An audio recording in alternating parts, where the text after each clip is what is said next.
우리가 함께 예수님께서 이제 드디어 십자가를 지시기 위해 예루살렘 성에 들어가시는 이야기를 나눴습니다. 예수님께서는 구약 성경에 예언해 주셨던 약속처럼, 하나님의 그 말씀처럼 나귀를 타고 예루살렘 성에 들어가셨습니다. 이 과정 속에서는 잘 드러나진 않지만 두 사람의 제자들의 순종과 또 예수님께 그 나귀를 내어드렸던 나귀 주인의 헌신이 있었습니다.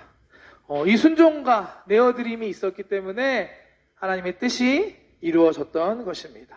우리도 하나님의 말씀에 순종할 수 있는 청년들 되시길 축복합니다.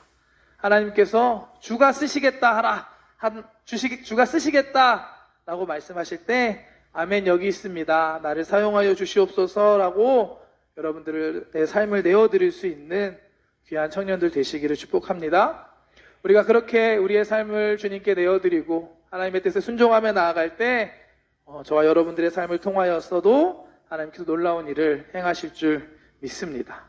오늘은 이제 이어서 계속해서 말씀을 전할 텐데요. 예수님의 마지막 일주일이라는 제목으로 말씀을 전하려고 합니다. 나귀를 타고 예루살렘에 들어가신 예수님께서 예루살렘 성에서 많은 일들을 하십니다. 그 예루살렘 입성부터 십자가에 지시기까지 그 일주일간의 기간을 우리는 고난주간이라고 하고, 이 시간이 바로 예수님의 마지막 일주일이었습니다. 여러분들 혹시 여러분들의 마지막 일주일이 언제인지 아는 분 계신가요? 없으시죠? 왜냐하면 우리는 언제 이 세상을 떠날지 모르는 존재이기 때문입니다. 하지만 예수님께서는 알고 계셨습니다. 6월절에 자신이 십자가에 달려야 할 것이다라는 걸 이미 3번이나 제자들에게 가르쳐 주셨던 예수님이셨습니다. 이 말은 예수님께서는 예수님의 끝이, 사역의 끝이 십자가가 언제인지 알고 계셨고, 그렇기 때문에 예루살렘 성에 들어가셨던 것입니다. 그렇기 때문에 예수님의 이 마지막 일주일은 더욱더 중요한 의미가 있습니다. 보통 사람들이 죽기 전에 남기는 말을 유언이라고 하죠. 유언을 할 때는 중요한 말을 전합니다.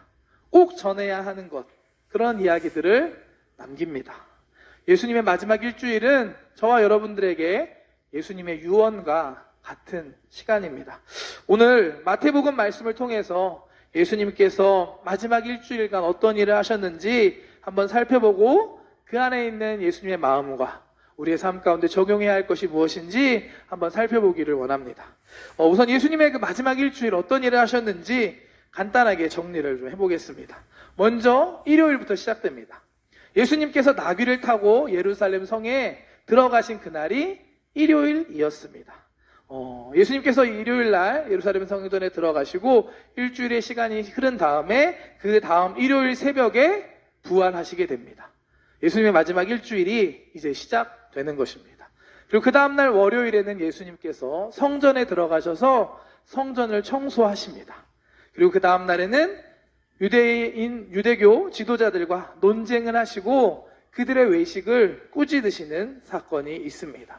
그러고 나서 예루살렘 성전에 나와서 제자들에게 예루살렘 성의 멸망과 또 마지막 때에 어떤 일이 있을지, 종말의 때에 대해서 가르쳐 주십니다.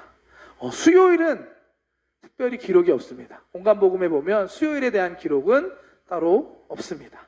그리고 목요일은 우리가 잘 아는 최후의 만찬, 예수님께서 제자들과 마지막 6월절 식사를 하시고 제자들의 발을 닦아주시고 또 함께 겟세마네 기도회를 하신 게 바로 목요일 밤이었습니다.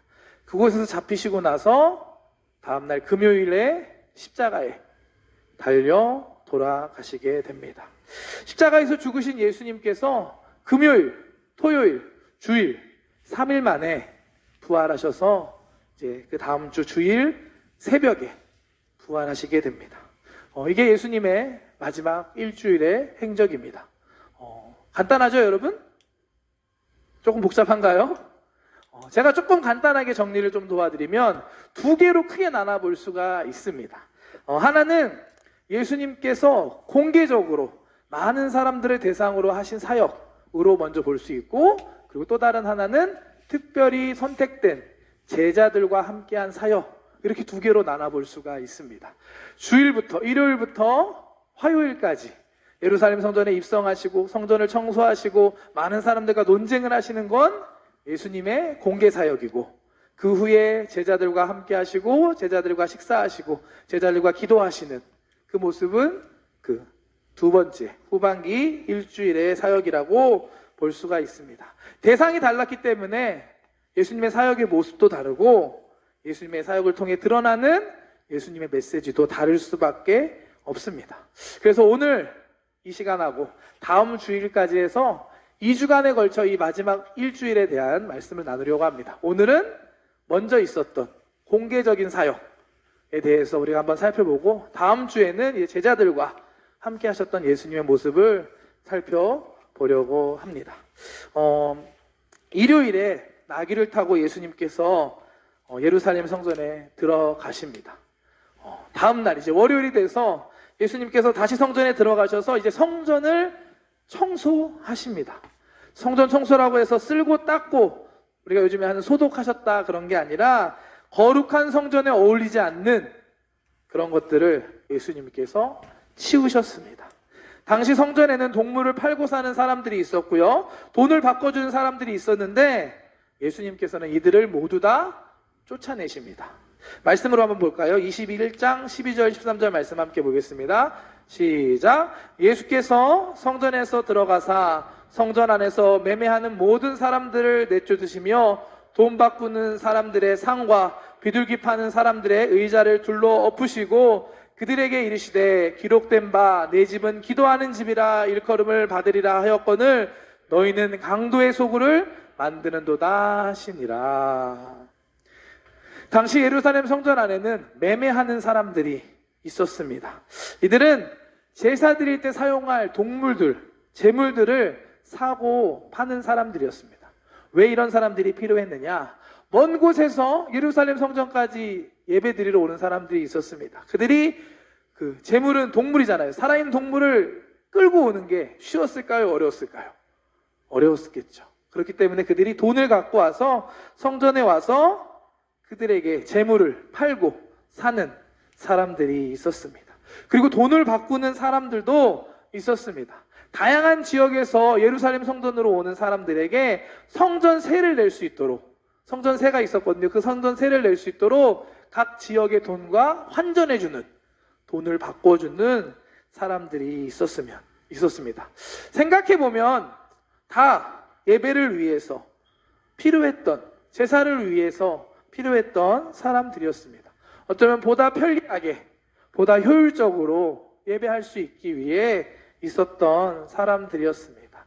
하지만 예수님께서는 이 사람들을 모두 다 쫓아내셨습니다. 왜 그러셨을까요? 예수님의 말씀을 통해 우리가 알 수 있습니다. 예수님께서 기도하기 위한 하나님의 집을 너희가 강도의 소굴로 만들었다라고 말씀하십니다. 예수님께서 보신 예루살렘 성전의 모습은 기도하는 곳, 예배하는 곳이 아니라 장사하고 돈 벌고 강도하는 그런 모습으로 예수님은 보셨던 것입니다. 이것은 그들이 예배하고 기도하는 그 본질이 아니라 돈과 이익을 얻는 것에 마음을 뺏겼기 때문입니다. 예수님께서는 당시 사람들의 마음속에 하나님을 향한 것이 아니라 세상의 것, 물질, 욕심들이 있음을 아시고 그들을 성전에서 쫓아내셨던 것입니다. 저와 여러분들은 어떠신가요? 오늘 어떠한 마음으로 예배하고 계신가요? 오늘 이 자리에 예수님께서 오신다면 우리에게 뭐라고 하실까요? 마음을 다해서 예배할 수 있는 저와 여러분들 되시기를 주님의 이름으로 축복합니다. 우리 청년부에서 매월 셋째 주는 헌신 예배로 이제 드립니다. 오늘이 첫날이거든요. 우리 성가대가 부흥했던 이유 중에 하나가 회장단 2명인가요 지금? 3명, 3분이 성가대에서 봉사하고 있고 예배팀 주보 나눠주고 안내하는 봉사에도 함께하고 있습니다. 오늘 회장단으로 시작으로 해서 다음 달부터는 이제 여러분들의 순서가 올 겁니다. 각 셀별로 2-3개의 셀이 함께 연합해서 예배를 섬기고 준비하는 헌신 예배를 드릴 예정입니다.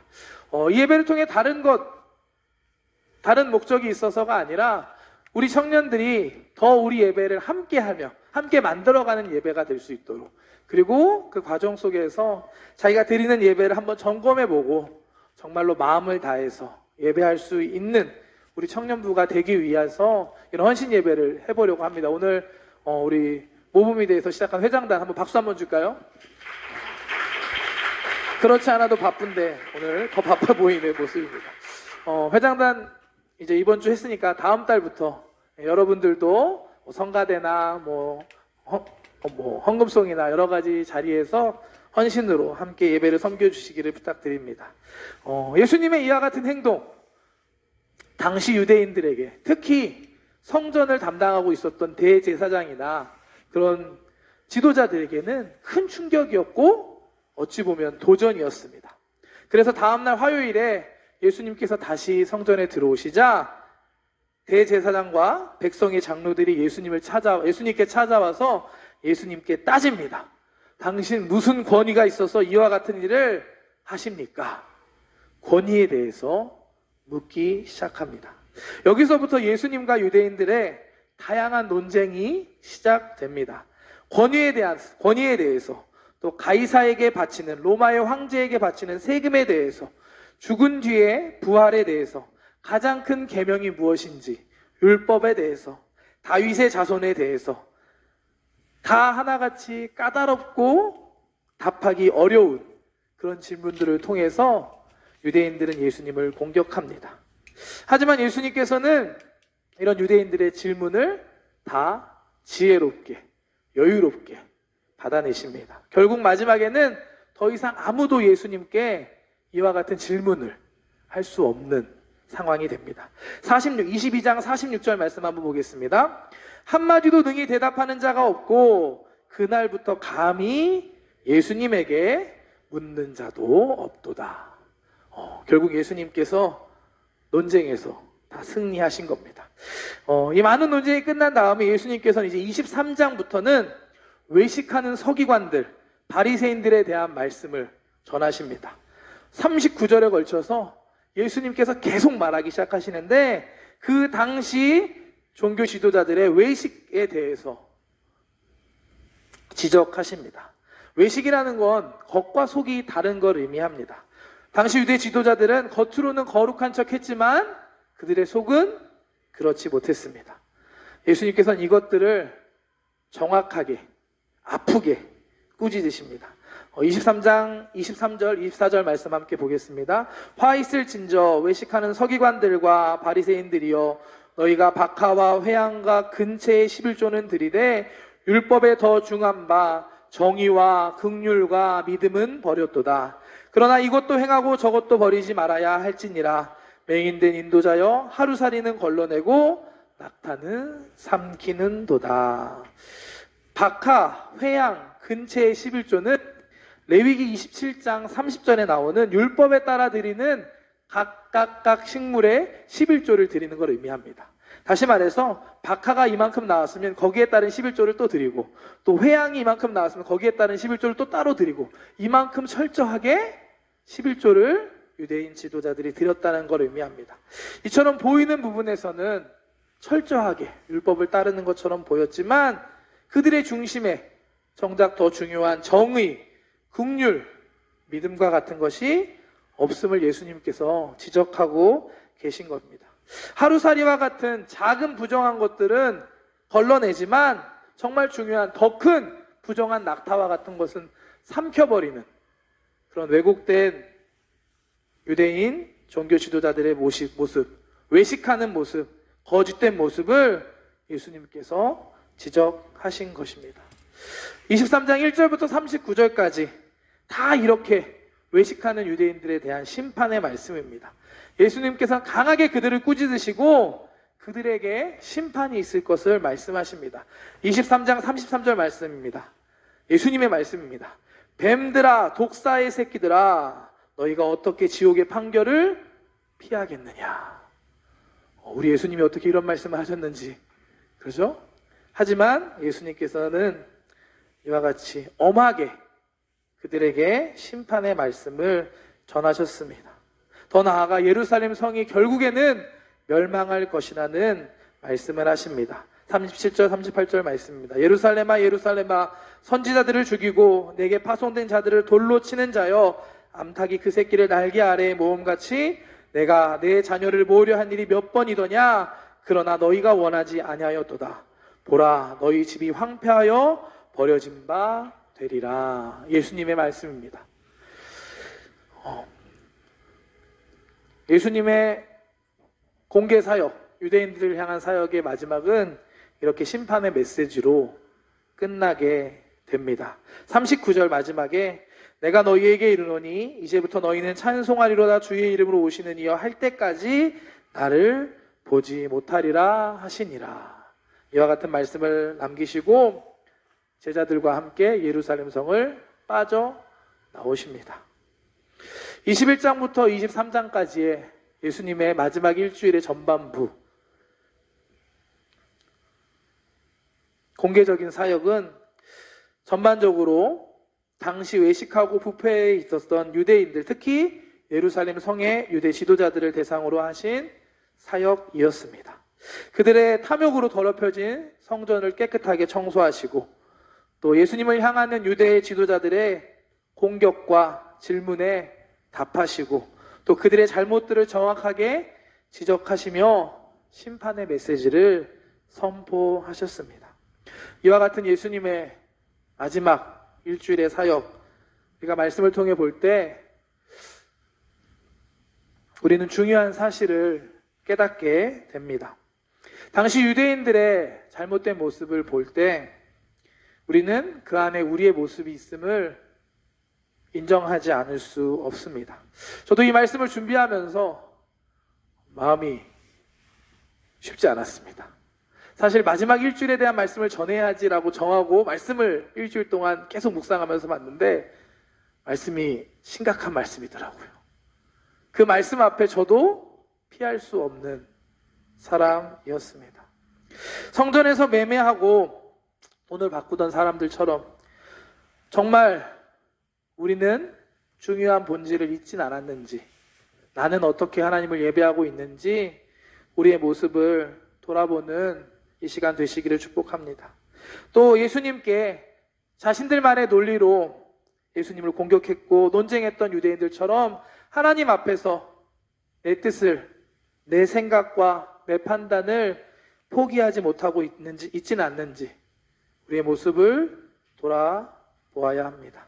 외식하는 유대인들처럼, 외식하는 거짓된 유대 지도자들과 같은 모습이 우리에게 혹시 있지는 않은지 우리의 모습을 돌아보아야만 합니다. 예수님께서는 이와 같은 유대 지도자들에게 심판의 메시지를 선포하셨습니다. 마지막 일주일, 예수님의 끝이 얼마 남지 않은 중요한 그 시기에 이와 같은 메시지를 그들에게 전하셨습니다. 하나님께서는 공의로운 분이십니다. 하나님께서는 사랑의 하나님이시기도 하지만 동시에 공의의 하나님이십니다. 우리가 예수님의 십자가를 바라볼 때도 그 안에 있는 용서, 은혜, 사랑도 보아야 하지만 동시에 십자가를 통해 우리를 대신해서 심판받고 고통받으시는 예수님의 모습도 보아야만 합니다. 그럴 때 우리가 얼마나 큰 은혜를 받은 사람인지를 다시 깨닫게 되고 우리가 우리가 회개할 수 있는 것입니다. 오늘 본문 우리가 말씀 나눴던 21장 28절부터 32절 말씀은 예수님의 비유의 말씀입니다. 처음으로 논쟁이 시작될 때 예수님께서 가장 먼저 이야기해 주신 이야기입니다. 이 이야기는 두 사람의 형제가 나옵니다. 첫째 아들은 아버지가 포도원에 가서 일하라 라고 말하자 네 아버지라고 얘기합니다. 말은 하는데 정작 순종하지 않고 가지 않습니다. 둘째 아들은 아버지가 포도원에 가서 일하렴 하니까 싫어요, 안 가요 했지만 나중에 깨닫고 회개하고 돌이켜서 갔다라고 말합니다. 예수님께서는 이 이야기를 통해서 결국 회개하고 돌이킨 둘째 아들이 아버지의 뜻에 순종한 사람이고 또 이런 사람들이 하나님의 나라에 들어갈 수 있다, 구원받을 수 있다라고 말씀해 주십니다. 둘째 아들과 같은 깨닫고 회개할 수 있는 돌이킬 수 있는 저와 여러분들 되시기를 주님의 이름으로 축복합니다. 오늘 예수님의 마지막 일주일 유대 지도자들을 향한 심판의 메시지를 통해서 우리의 모습을 돌이켜볼 수 있는 시간이 되시기를 주님의 이름으로 축복합니다. 저도 어제 이 말씀 준비하고 나서, 준비하는 동안에 설교를 준비하다가 제가 한 가지가 있습니다. 그동안 관리되지 않았던 제 책상을 깨끗하게 치웠습니다. 다시 마음의 결단을 하고 나부터 새로운 모습으로 돌이키고 회개하고 변화되어야겠다라는 마음을 주셔서 우선 제가 할 수 있는 책상 치우는 것부터 시작했습니다. 오늘 말씀을 통하여서 하나님께서 여러분들의 마음 가운데 깨닫게 해주시는 은혜가 있다면, 돌이켜야 할 것들, 회개할 것들이 생각난다면 오늘 이 시간이 돌이킬 수 있는 회개의 자리가 되시기를 주님의 이름으로 축복합니다. 예수님께서는 돌이키는 둘째 아들이 용서받고 하나님 나라에 들어갈 수 있다라고 말씀하셨습니다. 세리와 창녀와 같은 죄인일지라도 깨닫고 회개하고 돌이키면 십자가의 은혜로 구원받을 수 있다라고 말씀하셨습니다. 새롭게 될 수 있는 것입니다.